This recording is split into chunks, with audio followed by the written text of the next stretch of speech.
प्रभाग क्रमांक 9 महाविकास आघाडीच्या उद्धव बाळासाहेब ठाकरे पक्षासह पॅनलमधील काँग्रेस आणि मार्क्सवादी पक्षाच्या उमेदवारांनी प्रचारात जोरदार मुसंडी मारली। बुधवार दिनांक 7 जानेवारी 2026 रविवार पेठ व दत्तनगर परिसरात प्रचारार्थ भव्य पदयात्रा काढण्यात आली। या ठिकाणी उमेदवारांचे जागोजागी पुष्पहार घालून औक्षण करून स्वागत करण्यात आले। वाजत गाजत निघालेली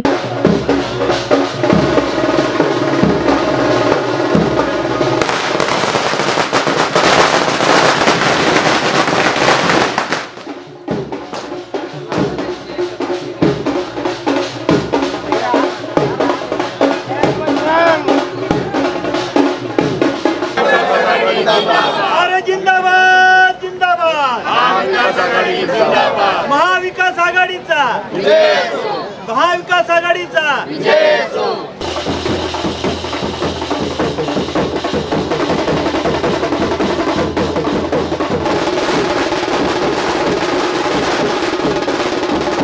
या पदयात्रेमध्ये नागरिकांनी मोठ्या संख्येने सहभाग नोंदवला। सर्वांच्या भेटीगाठी घेत प्रभागातील नागरिक मतदारांशी संवाद साधत पदयात्रा संपन्न झाली। या पदयात्रेचा शुभारंभ शिवसेना उद्धव बाळासाहेब ठाकरे पक्षाच्या नेत्या अस्मिता गायकवाड यांच्या हस्ते रविवार पेठेतील देवीला श्रीफळ वाढवून करण्यात आला। त्या स्वतःही महिला पदाधिकाऱ्यांसमवेत प्रचार फेरीत सहभागी झाल्या होत्या। आज आम्ही महाविकास आघाडीचे प्रभाग क्रमांक 9चे सगळे उमेदवार,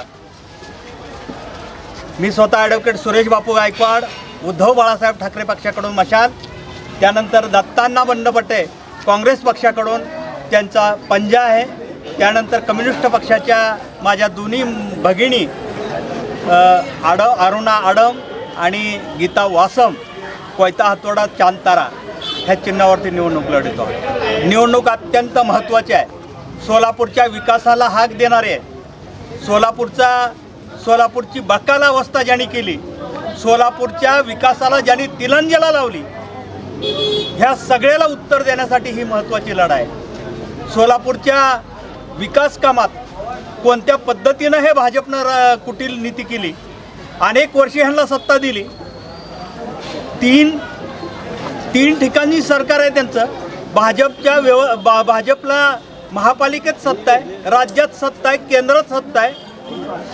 अशा अवस्थेत देखील भाजपच्या गचाळ व्यवस्थापनामुळं आमची ही जनता नरक यातना भोगते आहे। अक्षरशः आज रविवार पेठेतून आम्ही ज्यावेळी फिरतोय, ज्या वसाहती आहेत झोपडपट्टीच्या, त्या ठिकाणी अत्यंत वाईट अवस्था आहे। लोकाला पाणी नाही, रस्ते नाहीत, लाईट नाही, उजेड नाही। आणि आज निवडणुका लागल्या म्हणल्यानंतर हे सत्ताधारी डांबर हातरण्याचं काम करतायत। ह्यांच्या तोंडाला डांबर लावल्याशिवाय आता शांत बसू नये। जनतेला माझं आव्हान आहे, निश्चितपणानं हे अत्यंत कुचकामी असणारं हे भाजप, हे प्रशासन उलटून टाकून महाविकास आघाडीचा हा सगळा झेंडा या ठिकाणी फडकावा आणि महापालिका महाविकास आघाडीच्या हातात द्यावी, एवढीच कळकळीची विनंती या निमित्तानं करतो आणि थांबतो।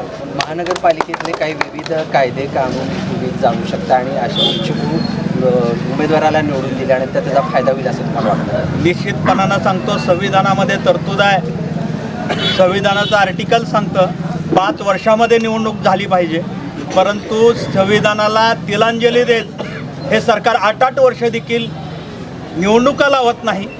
प्रशासन व्यवस्था गिळंकृत करतं, प्रशासकीय व्यवस्था मन मानेल तशी वापरतं आणि त्यांच्या जोरावरती हे सगळं कटकारस्थान करत राहतं। भ्रष्टाचारचा उच्चांग मानला आहे आणि बाजार मांडला आहे।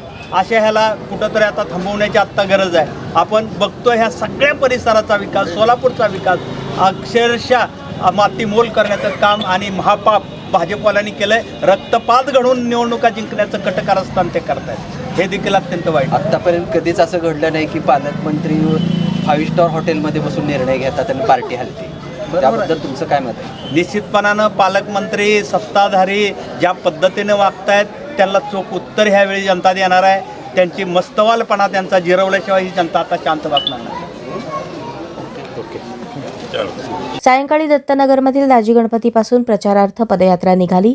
त्याचा शुभारंभ शिवसेना जिल्हाप्रमुख अजय दासरी यांनी केला। प्रचार पदयात्रेला मोठा प्रतिसाद मिळाला।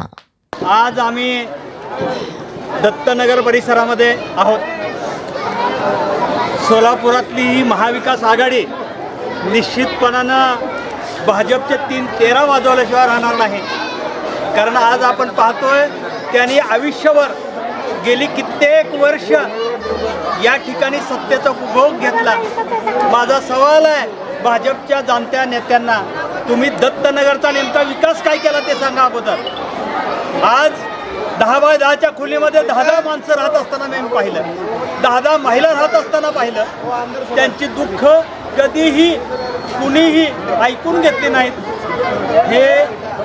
हे आता आम्हाला सहन होणार नाही.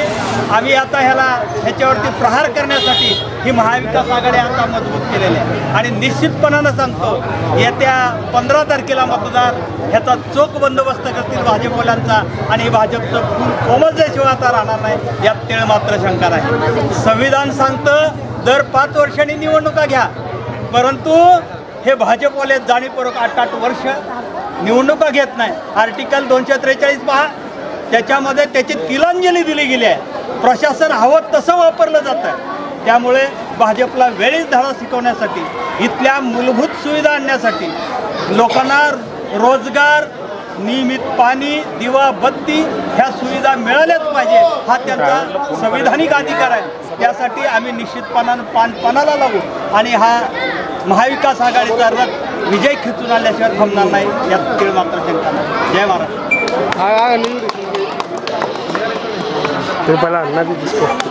दत्तनगर एरियात फिरलो.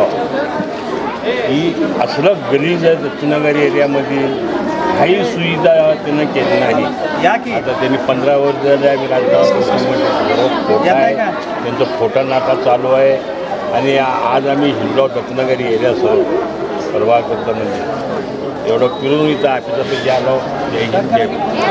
मग 9मधून अमधून दत्तू गायकवाड काका आणि ब मधून मी गीता वासम, क मधून अरुणाताई गायकवाड आणि ड मधून सुरेश गायकवाड सर. आम्ही 4 जण आता प्रचारासाठी फिरायला लागलो. प्रत्येक भागात ड्रेनेजचा स्वच्छ घाणेरडा आहेच आहे, परत रस्त्याचा पण प्रश्न आहेच आहे, बीडी कामगारांचे मूलभूत प्रश्न आहेच आहेत. परत झोपडपट्टीत त्यांनी 4 जण बसलं की गट पूर्ण होतं एवढं त्यांच्या झोपडपट्टी राहायला त्यांची व्यवस्था आहे. आणि बीडी कारखान्याचे तर अनेक प्रश्न आहेत. आम्ही जरी प्रत्येकाला आम्हाला अशी आशा आहे की आम्हाला पॅनल टू पॅनल मतदान करा आणि आम्ही तुमची सगळ्या समस्या सोडू. ते खड्ड्याचं खड्ड्याचं तेच कळेना किती म्हणजे हे गटारी वगैरे काय असे लोकांना आता समजून आलेलं आहे की कोण काम करतो, कुठलं सरकार काम करतो, कुठलं नाही असं लोकांना कळून आलेलं आहे. तरी या निमित्ताने आम्ही पॅनल टू पॅनल लोकांना मी विनंती करते. आणि महाविकास आघाडीच्या वतीने आम्ही 4 जण एकमूट धरून आज उभे आहोत. कारण लोकांना न्याय मिळवून देण्यासाठी आम्ही नगरसेवक झालो तर लोकच नगरसेवक झाल्यासारखे आम्हाला वाटतात. त्याची सत्य आणि प्रामाणिकपणाने आम्ही काम करण्यासाठी या महानगरपालिकेचा आम्ही महाविकास आघाडीचा झेंडा पकडल्याशिवाय राहणार नाही, बसणार नाही. थोडं बोलून माझे शब्द मी सुचवतो.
बोला की तसं